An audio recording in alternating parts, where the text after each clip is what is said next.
تعالوا نجرب اسماك الحوراني. معرفش ليه محمود كان بيقول عليه دايما الحوراني. هنا يا بنتي هو ليه كذا فرع صراحه، حوالي 5 أو 6 فروع كده. انا جبت من فرع فيصل، جربته مره زمان بس كان الوقت بالليل متاخر وما عجبنيش قوي صراحه، فقلت بعد بتاع 2 ولا حاجه اجربه تاني مع بعض بقى.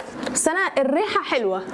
تعالوا نجرب. اول حاجه نسخن بشوربه السي فود الكريمه. شوربه سي فود مخليه ب 130 جنيه. مش عارفه ليه حاططها في كيس كده، طبعا انا بحطها في كيس عشان ما تدلقش يعني، بس المفروض يبقى العلبه محكمه او بلاستيك عشان انا ما اضطرش اعمل كل الحركات الفكسانه دي. تعالوا نستفتح ونقول بسم الله الرحمن الرحيم. ناخد كده ايه سمكيه مخليه. بسم الله. اوكي ندوق الشوربه لوحدها، ندوق جمبريه. شوربه سي فود مخليه ب 130 جنيه. هي حلوه بس مش احسن شوربه سي فود دقتها يعني. التتبيله فيها مينيمم، ده طعم الكرفس. الشوربه خفيفه شويه، كان المفروض يكتروا فيها لبن، بس كان المفروض يحطوا فيها مثلا كريمه او يكتروا اللبن عشان تبقى اتقل شويه. لكنها طعمها حلو. فيها طبعا جمبري وكاليماري او اللي هو صبيت يعني، وفيليه مخلي وجمبري.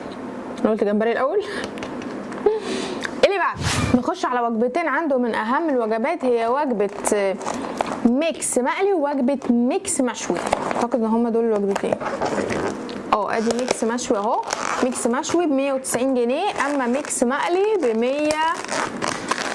ب 140 جنيه. ايوه. ميكس المشوي قطعتين من الفيليه المشوي ومعاهم شوية من الجمبري صغير الحجم المشوي وكاليماري برضو مشوي، ومعاهم بصل وفلفل الوان وطماطم، وفي كمان جندفلي او اللي هو بلح البحر بس صغير يعني، وتحت رز. كل ده موجود فوق الرز، ومعاهم طحينة ومخلل وعيش. طب تعالوا ندوق الفيليه المشوي. بسم الله. الجمبري عنده تحس بيقرمش قوي زياده عن اللزوم يعني، معرفش بقى عايز يكمل سوا ولا نظامه ايه. دوق الرز.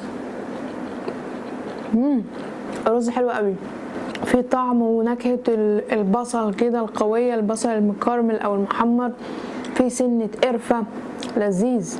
تعالوا ندوق السبيت. حلو السبيت لايق مع الشوى. واخيرا بلح البحر. حلوه التتبيله اللي هو حاططها من على الوش دي. على الجريل بصل وحاجات كده لطيفه وطماطم وفلفل الوان. تعالوا نحط الطحينه على الرز، لان انا يعني اكتر حاجه في السي فود بعشقها ان احط الطحينه على الرز.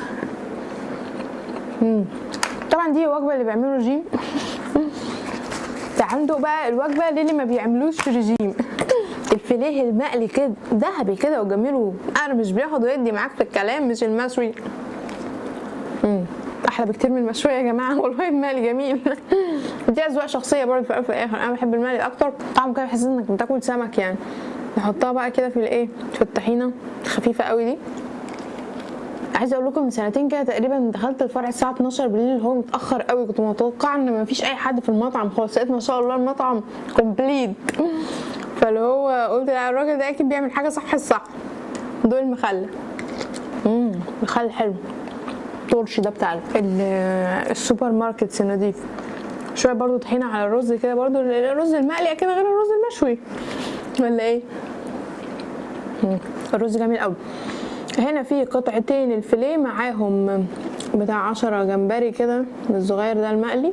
حطها في الطحينه كده اهو. المقلي ده ما بيعضش قوي الجمبري ده. ومعاهم برضو بتاع 3-4 حتت كده من الصبيت، وصباع من الكفته، كفته الجمبري. لطيفه كفته. وجبه المقلي عجبتني قوي قوي قوي قوي قوي. وجبه المشوي للي بيحب السمك والحاجات دي المشويه. اللي بعده. طبعا الراجل متخصص سمك وجمبري، فقلت ايه لازم اجيب سمكيه كده مقليه. طبعا بيعمل سمك مقلي ومشوي، مش مجرد يعني اطباق او الحاجات اللي هي السكيميكي بتاعتنا دي. فقلت ايه سمكه 400 جرام بلطي مقليه. ليه كده سمكه؟ كنت عايز اصور معاكي. ماشي اهي. لقد تم قطع ذيلها. بكام؟ ب 68 جنيه. ناخد بقى حته. بسم الله الرحمن الرحيم. الماء ده انا بعشق حاجه اسمها بلطي مقلي.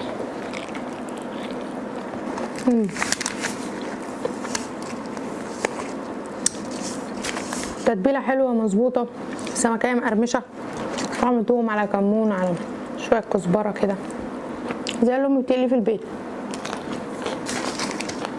جميله السمكيه البلطي المقليه، طعمه وصبحه مقرمشه وتتبيلتها هاديه على هادي كده مش مقفوره.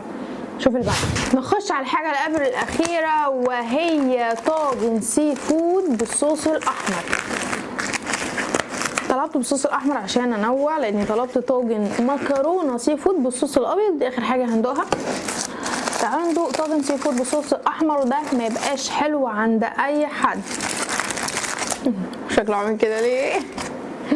يا لهوي وقع منه شويه تحت عشان كان مقلوب تقريبا، دليفري قلبه. مش مهم الشكل، اهم حاجه الطعم.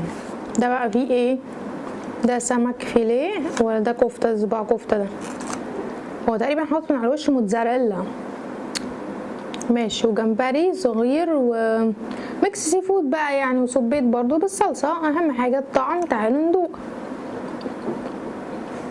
جمبري بيقرش قوي مش فاهمه ليه. صبيت اوكي. هي صلصه بيزك قوي يعني، طعم الصلصه الاصلي مفيهوش توابل كتير. طعم التوم، صلصه بالتوم كده زي صلصه الفته، ومحطوط عليه هو الطاجن انا شايفه فلفل الوان او فلفل اخضر وفلفل اصفر. في طبعا قطع من الفيليه الصغننه، وفي برضو الصباع ده. ايه ده؟ انا عايزه اعرف ده صباع كفته، صباع كفته، وعليه من على الوش موتزاريلا. تعالوا ندوق السمك ده. تحس ان هو بيتي قوي كده يعني. حطيت السي فود على بعض ودلقت عليهم شويه صلصه بالثوم من بتاعه الفته يعني. حسيت تاكل بالعيش او بالرز، لكن في صلصات كده تحس انها تاخد تحبيشه زياده تخطف قلبك.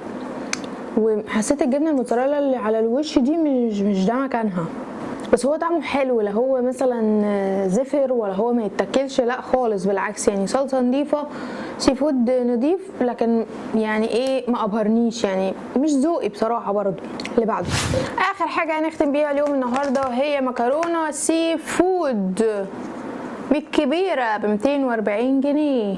سؤالي في كابوريايه. كابوريايه تحت اهي. طيب دي بقى فيها سي فود بقى كل الانواع، بلح البحر اللي هو يعني جندوفلي، مش كبير، هو الجندوفلي صغير، وجمبري وكاليماري وفيليه مشوي وكابوريايه وجمبريايه كبيره كمان بقشرها. تعالوا نطلع الكابوريايه دي مستخبيه تحت. ليها كابوريايه، الله هنا الكابوريايه الحمراء. دوكها ما كانتش كابوريايه، كانت طماطمايه او البندوره. تعالوا بقى ندوق. اول حاجه المكرونه السي فود اللي هي صوص ابيض، اللي انا مش شايفه فيها الصوص الابيض اصلا. بسم الله. حاسه حد طفى فيها سجاير. طعمها طفيت سجاير قوي. هتقولي انت تعرفي طعم السجاير منين؟ انت بتشربي سجاير؟ اقول لكم يعني الريحه بتحسس بالطعم. طلع فيها جمبريتين حلوه. الجمبريات طعم فصل جمبريه من الحجم الكبير ده. طاجن بقى ب 240 جنيه ده يعني ايه؟ لازم يكون في جمبري كبير. حلو الجمبري الكبير، احلى من الصغير بكتير بكتير. في برضو قطمه، بس قطمه حلوه ناعمه فيها لحمه طريه، مش قطمه بلاستيكيه كده. في حته فيليه مشوي. الفيليه المشوي ده كائن غريب. تعالوا بقى نشوف ايه هذا الكائن الاغرب. وانا الحقيقه انا معرفش احنا بناكل الكابوريا ليه. يعني هي عامله زي عامله زي ازازه اللب كده بالظبط لان ما فيهاش لحمه اصلا تقريبا خالص. بص حته اللحم يا دوبك دي. اوكي الجمبري حلو بس هو الطبق مش اساسه الجمبري، اساسه المكرونه. طعم المكرونه غريب جدا يعني طعمها طفيت حاجه، جايز هما كانوا قاصدين يعملوها حاجه مدخنه بس ما طلعتش مدخنه، طلعت غريبه. اكتر حاجه عجبتني النهارده عند الحراني هي المقليات، يعني السمكه البلطي المقليه، طبق الميكس المقلي اللي بالرز، الرز عجبني جدا. فالمقليات عجبتني قوي النهارده. المشويات والسي فود اللي هو بقى طاجن او مكرونه او كده مش افضل حاجه، يعني انا ما حسيتش ان عجبني قوي، انه او معظم الحاجات مش ذوقي قوي، او معظم الحاجات ممكن يبقى فيه احسن من كده في مطاعم تانية. لكن بصراحه المقليات عنده جميله جدا جدا ما عليهاش غبار، يعني طعما والرز ويعني بقى مع الطحينه بقى والمخلل هتلاقي نفسك متمزج بصراحه. واسعاره مش غاليه، يعني انا حسيت ان وجبه ميكس مقلي مثلا ب 140 تكفي فرد ياكل ويشبع. عجبتني بصراحه. بس كده، لو عجبكم انتوا كمان الفيديو اعملوا لايك كمان شير. شكرا على الحلقه، باي باي.